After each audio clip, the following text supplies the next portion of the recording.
Hi, I'm Anna McEwen, and this is The Epic Narrative. And now, my dad, Bob Switzer. Hey, everybody. I had to do this bonus episode because I'm constantly running into what I consider a gross misinterpretation of Jesus in the temple when he, quote, overturns the temple, the tables of the money changers and, calls out people and says, "You've turned my father's house from a house of prayer into a den of thieves."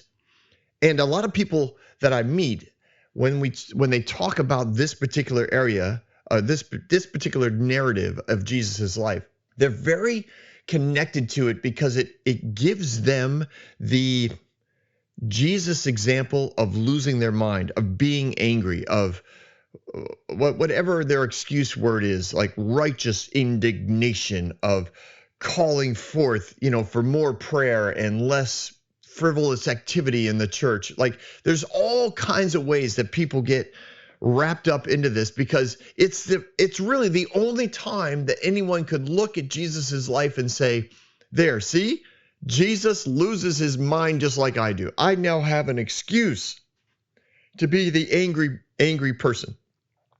And frankly, because of my work within the church, I see it in so many preachers who say, this is my excuse to be angry with the people. This is my excuse to be angry with the youth, to be angry with the leaders, whatever. Oh my gosh. Okay, sorry. Clearly you're hitting a button. You're hitting a button by asking me this. I literally last week got into a back and forth, a very cordial one, on an Instagram deal called Epic Christian Memes. I like to look at memes like anybody else. I find most of them hilarious. And that particular one, the meme was a picture of Jesus overturning the tables at the temple, and the meme said something to the effect of, when people tell you to be like Jesus, remind them that tossing tables and kicking people around or something is an option. And I thought, oh, I can't, I couldn't. I sat on it for about half the day, and I was like, no, I have to respond. So I did, and there were a couple people that interacted with me, and I appreciated them because they weren't aggressive, but they were passionate about, well, this is the wrath of God. We have to have, this horrible thing occur. Like people need to know. People need to know that they can't mess with God. Jesus was rightfully angry because they had destroyed the house of his father. And I thought, okay, I got to do this bonus episode because this is why. I was, as you know, if you follow my podcast, I was very connected to this idea of God being loving. And yet I was also incredibly aware of the fact that God doesn't act loving. And being somebody who loves theology, loves philosophy, loves story, I had to start reasoning this together. And just saying, well, that's the way God is, isn't enough. And when people look at the life of Jesus, who makes that bold claim, right? I am here so you get to see the Father.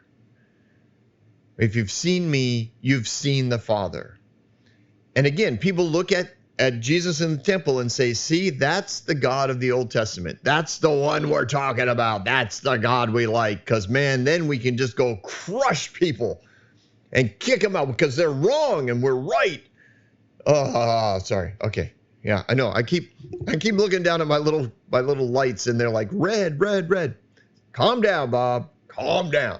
I don't know. I don't think I am. I'll let the producer figure out how to calm it down. My engineer's like, Bob, you're yelling. I'm not yelling. I'm emphasizing. I'm sorry. It's mostly true though. So you over there, you be quiet. Okay, not all the time, but let me talk. There you go. Okay, so I'll use the I don't even know what This is the NIV version. And this is, yeah, what book is this? I took a couple photos because I can't use my computer. Not the one in Matthew. I think it's the one in Mark. That's the longer one.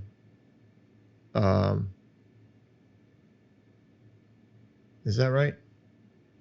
Yeah. All right. So, yeah, I think it's the one in Mark. Anyway, so this is what it says. Jesus entered the temple courts and drove out all who were buying and selling there. He overturned the tables of the money changers and the benches of those selling doves. It is written, he said to them, my house will be called a house of prayer, but you are making it a den of robbers. See, I remember memorizing this in the King James, so I said thieves, but in the NIV, it's robbers. The blind and the lame came to him at the temple, and he healed them. In the book of Matthew, it's a shorter version. They all have it, but I just picked these two. Jesus entered the temple courts and drove out all who were buying and selling there. He overturned the tables of the money changers and the benches of those selling doves. It is written, he said to them, my house will be called a house of prayer, but you are making it a den of robbers. And the blind and the lame came to him at the temple, and he healed them. Okay, so here we go. We're going to break this down. Jesus entered the temple courts. What courts were those? These were the courts where the Gentiles, the non-Jewish / Hebrew people would gather. They followed the messianic teachings. They followed the teachings of the rabbi, but they weren't, due to religious reasons, religious law, they weren't allowed in the main temple. Only the chosen people of God, which is a whole nother issue. But be that as it may, the temple courts were available for the Gentile believers. Also within these courts, and you can look at this in archaeology. Like this is, I'm not trying to twist anything. In the temple courts, there was like some word would be bazaar, some would be called marketplace, some would call it almost like it was a place to do business, but it was for the temple. It was temple bought and sold things. Now, did God set that up? No, man did. Man set it up because they wanted approved sacrificial lambs and doves and other things that they would sacrifice, right? They wanted them approved. And the Gentiles would travel, and it was very difficult to bring a pure, uninjured, uncut, whatever, to the temple. You needed to purchase it there. It's kind of like, bringing food and drink into a stadium, which I don't even know if COVID will ever allow people to be in stadiums again. Well, that's not true. Alabama's going to be open, so glory. Maybe NASCAR will open up too. All right, enough politics. On with the story. So it's kind of like that. You had to buy it there. Now, in order to buy it, because people traveled, especially this time of year when it was Passover, so everybody's coming in. This is a high and holy Passover, so it is a huge market, and people are coming in droves. So the temple area where the Gentiles would normally be taught would be expanded. There was just a lot more to sell because there were a lot more animals, cows, sheep, doves. Everybody was in there, and it became very crowded. In order for the temple to have equal value, they had made everyone exchange the money that they brought from wherever it is they came from into a consistent money piece. So it was consistent weight and therefore value for the temple. They didn't want all the other stuff. So they would have money changers in this marketplace for the Gentiles to exchange their money so that they could have temple money. Now, I remember somewhere in there, I remember somebody saying, well, this had to do with the fact they didn't want the face of Caesar because Caesar claimed to be a god and there's no other god but our God, so therefore blah, blah, blah, blah, blah. again, 5 minutes of research, and you know that the money that they were exchanging it for had had Hercules on it. So it wasn't a God thing. It wasn't an idol thing. It was consistency of weight and value. That's what they were looking for. In order to do business in this marketplace, because it was a closed system, they had to have a license. You couldn't just show up and set up your wares. You had to have a license. If you wanted to be a money changer, if you wanted to exchange the money, you had to prove that you had access to the coin necessary, and you had to sign an agreement that by law you could not charge more than 8% interest. Now, again, this is not tough research. This is easy research. I am not digging some crazy parsip from some scroll that was buried in a cave somewhere. This is normal, everyday Hebrew history. At 8% interest, that was the most you could charge for a coin exchange. Now, if you're in a marketplace and there's multiple coin exchangers, there's multiple money changers, they are all vying for your business. So they may lower the interest rate that they charge in order to get more people to exchange their money with them. And that became the marketplace. And if you've ever been in a marketplace anywhere other than America, pretty much, you hear people yelling out their deal, right? No, come here. No, I'll change it. I'll give you a better deal. I go to a pawn shop, right? I buy, I'll buy silver there or something like that. And there's always room for negotiation. And sometimes we walk out, sometimes we don't. It's just the way it goes. There's this awareness. It's like, well, yeah, but silver's only worth this right now today. Yeah, but I bought it at this price. I can't charge you this. I'd be not make any money. You feel bad for my family. My family go hungry. And it's like, I don't think your family's gonna go hungry. I'm pretty sure you're doing well. It's just kind of fun. But for them, it was the culture. It was the way it went all the time. So money changers would go back and forth with people, and they would upper or lower their interest rates, always trying to get a better interest rate, but they'd rather have a lower interest rate and have your business.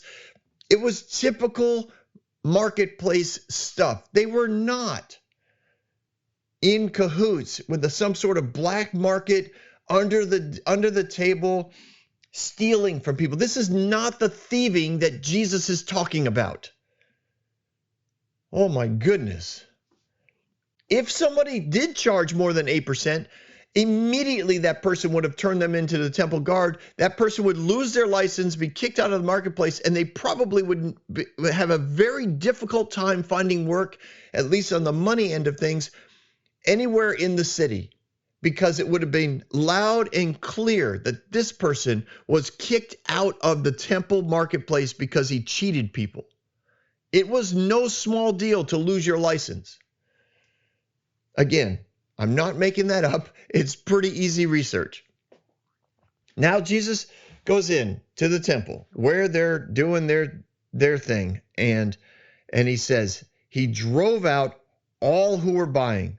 All right, drove out, cast out.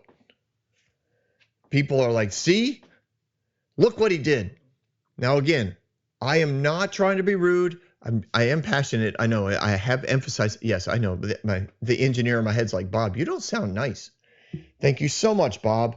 You've been real helpful. I am very passionate about this because I believe this particular incident, this circumstance in Jesus's life, has been misinterpreted on purpose because people want God to get angry so that they have an excuse to start kicking people out of church, or kicking people out of their lives, or kicking society for not being Christian. I don't know. They all come up with excuses. So I'll try and stay calm. So that word cast out or throw out, it has two equally valued interpretation. One is with violence and one is without. You see, this is where the choice comes in.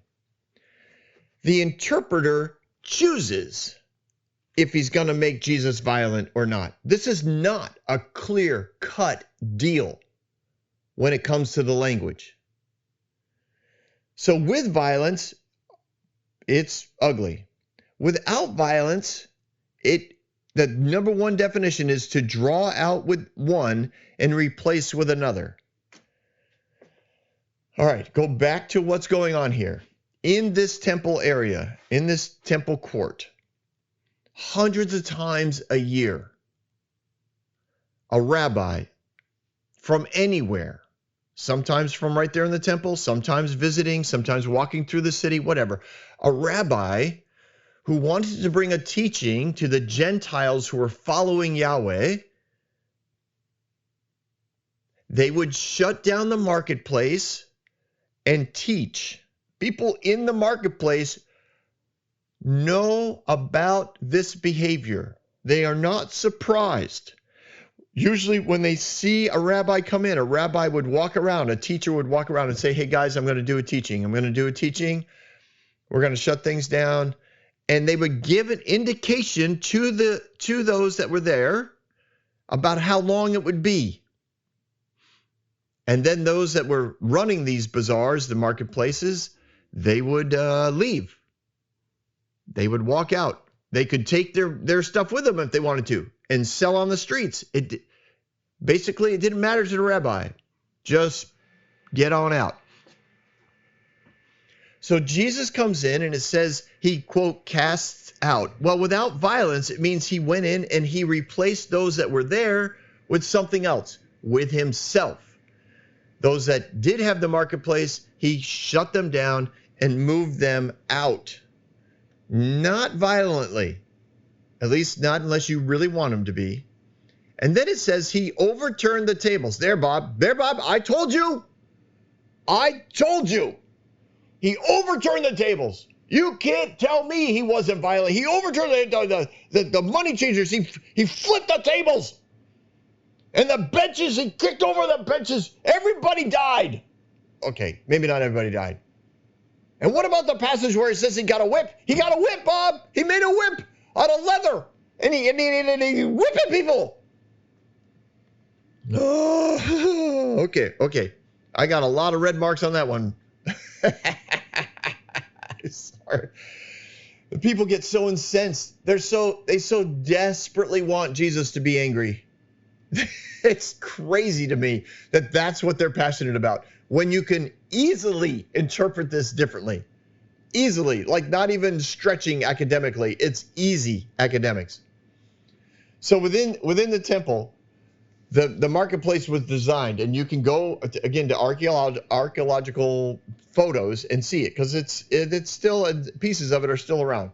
But every place where the person would sell, there was an archway.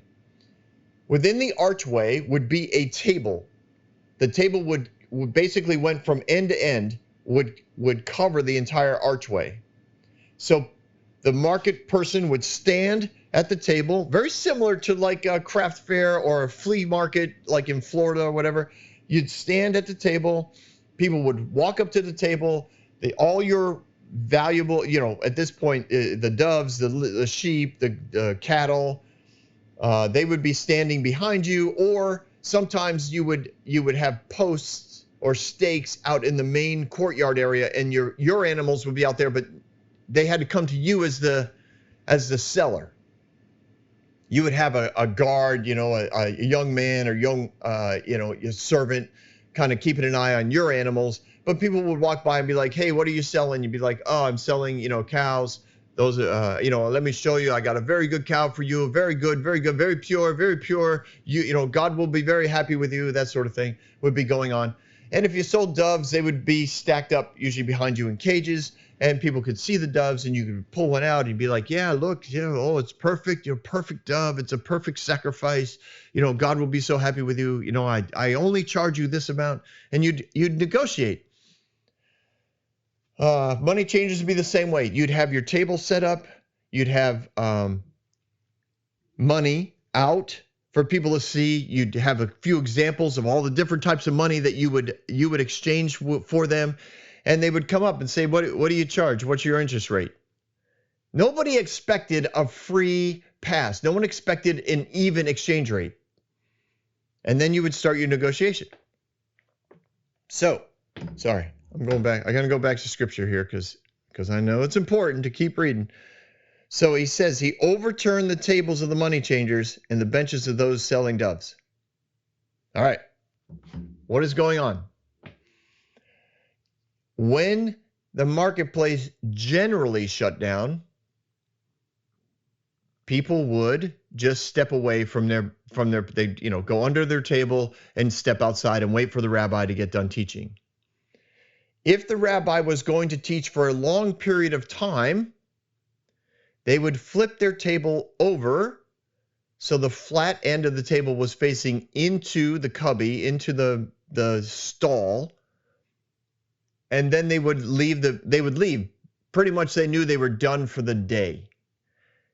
Now this happened throughout the year. This is not some radical concept that Jesus is bringing into the temple at this point. He's just doing what he knows he's going to do. He walks in and he thinks, all right, I'm going to be here for a while. It's only fair to those that are selling that we shut down the market. The market needs to be completely shut down. So as they're emptying out, the market people are leaving, they're gathering their things. Jesus does make a whip, and he starts to help with the removal of all of the animals that are pretty much where he wants the Gentiles to sit or stand while he does his teaching. Was he wailing around and beating people on their way out? No. As a matter of fact, most animals that are trained by a whip, you actually don't need to swing it. All you have to do is show it to them. And they'll just start walking like, okay, don't want that again. And they'll just walk away. Plus, if he whipped the animals, he would cause bruising and or cuts, which would make them unable to be sold for sacrifice. So there's no way he's swinging this whip around. He's turning over tables. When you read that phrase, it is a non-violent phrase. He just turned them over. I can turn over a table so gently you don't even hear it hit the ground. It doesn't have to be violent. He's not doing karate kicks, sending these tables flying to the back of the stall, shattering the wood, causing the money to spew all over the planet. He turns them over. Yes, the money that was on the tables fell. Where did it fall? It fell into the stall so that the money changers could pick it up when they came back. He didn't want them to lose their money. Jesus is not in here saying, all this money belongs to the people. We need to give it out to the poor. Smash the tables, spread the wealth, throw the coins out into the market. And yet also I see people using this passage as an excuse to do that. All the rich people need to die. All their money needs to be given away. Jesus did it. Oh my gosh, no, he didn't. At least not here. If you want Jesus to do that, you're going to have to find another place. Do I think Jesus took care of the poor? Absolutely. Is it a responsibility of society to take care of it? Yes, it is. And we can get into that some other time. Because right now, I'm trying to get this story through. As usual, it's taking me longer than I thought. Money changers. I've gone a lot into what they were and what they did. There's nothing evil in that title. Money changers is just a masculine noun. It just means a person whose job it was to exchange money. And like I said, legally, if they overcharged, they would be beaten, thrown in prison, and lose their license. And they'd end up destitute probably for the rest of their lives.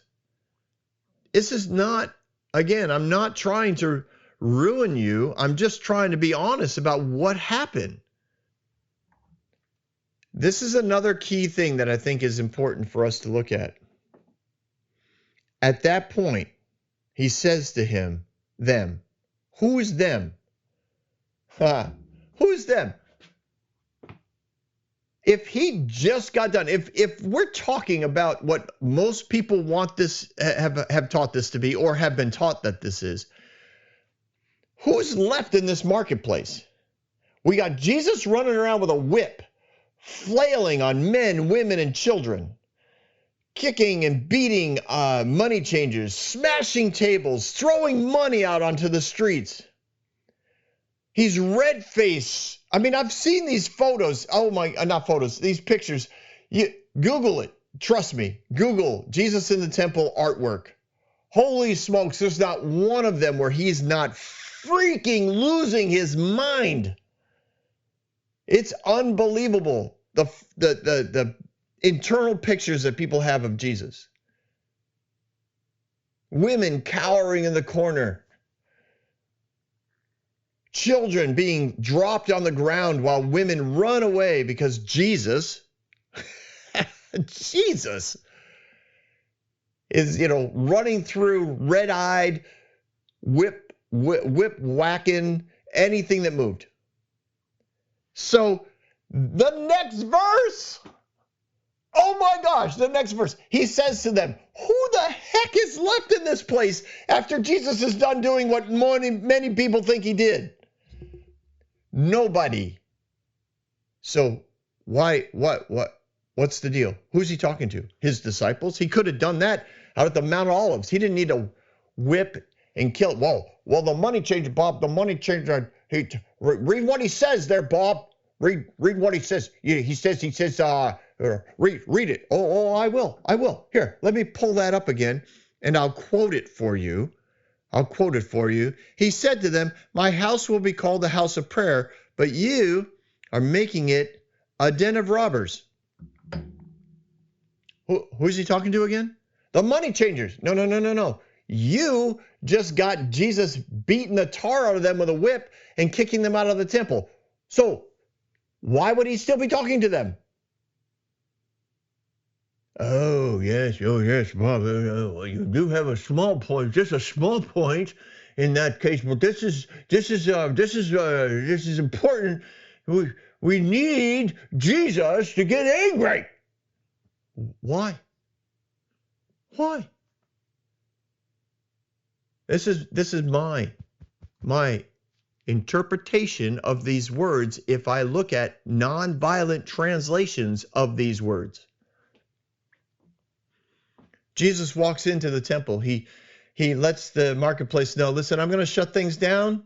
I'm going to do some teaching to the Gentiles about my Father or God or Yahweh, whatever he said. And they're like, oh, okay, time to get out. So they start leaving. He's like, no, I'm going to be here a while. Let me help you get your cattle out, your sheep, your goats. Let me help you do that.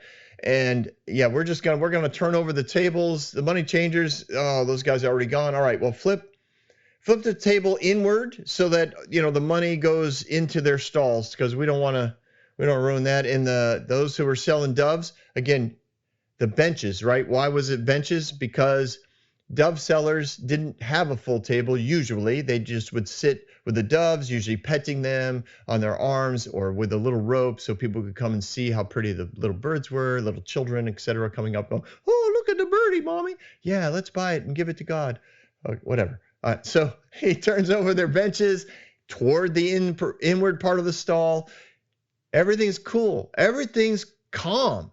People are like, oh, good. Gentiles are excited. Oh, good. The Rabbi Yeshua is here to teach us. This is awesome. I've heard about him. He heals the sick. He makes the blind to see. This is amazing. He helps the lame to walk. Wow, I was hoping to meet him. Wow, I was hoping to see him. I didn't know he'd be here today. This is exciting.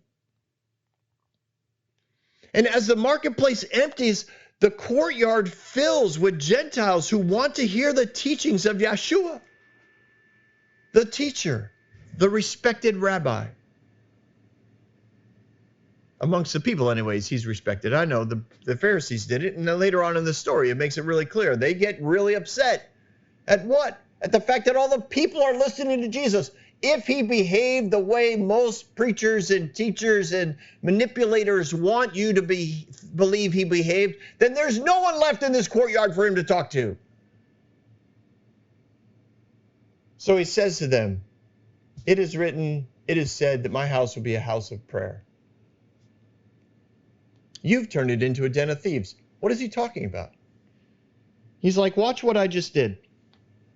In order for you to hear from God, you don't need anything that's in this marketplace. We shut the whole marketplace down as a huge physical illustration that what they're selling you robs from you the opportunity to be in relationship with my Father.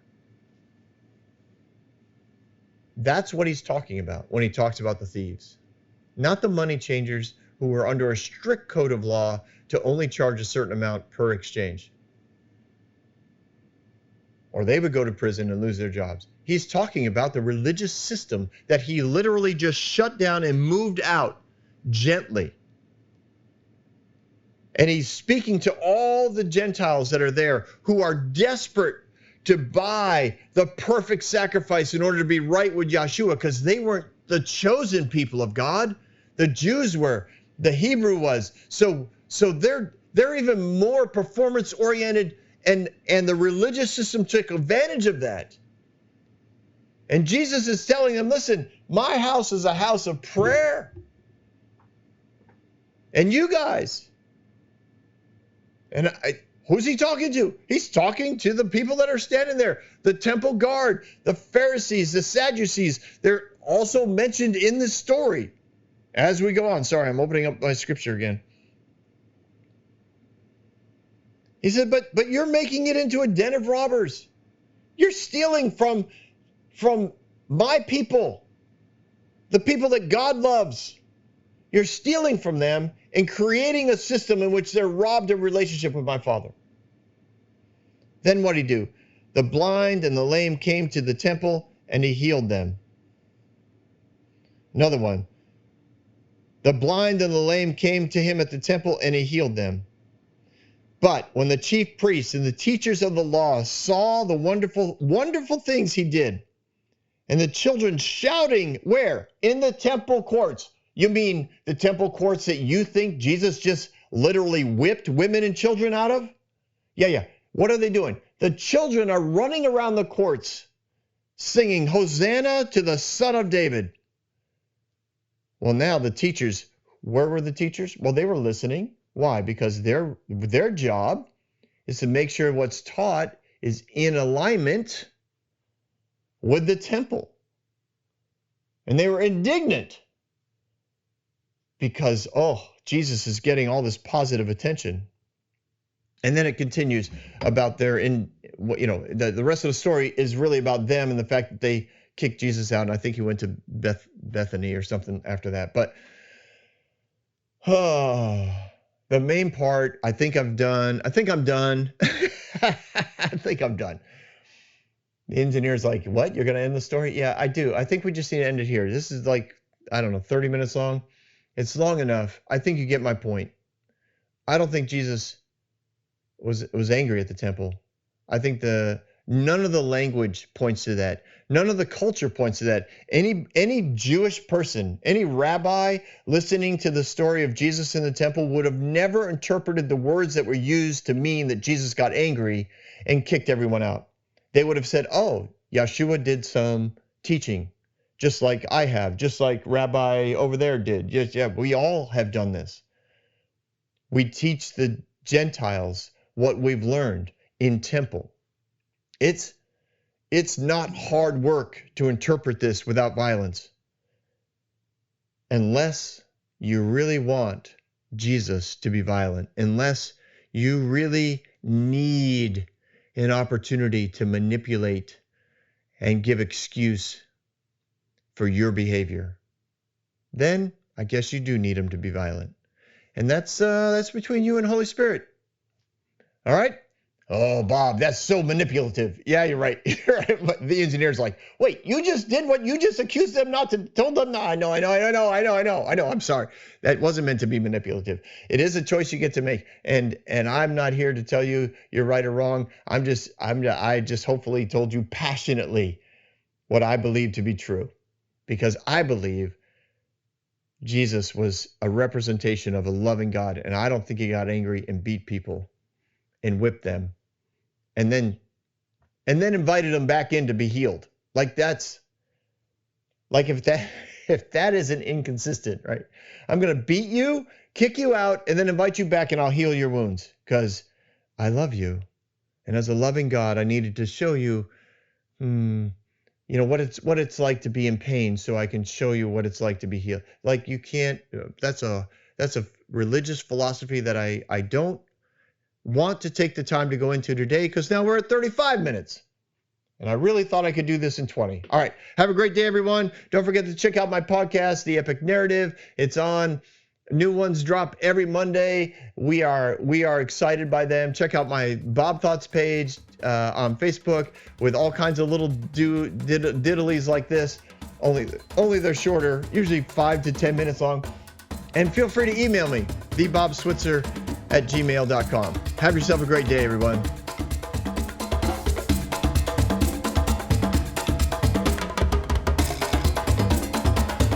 Hey everyone, thanks for listening. If you like what you heard, you can subscribe to this podcast on any platform you use. You can also reach out to Bob for questions or booking at thebobswitzer.com or email him at thebobswitzer@gmail.com. See you next week, guys.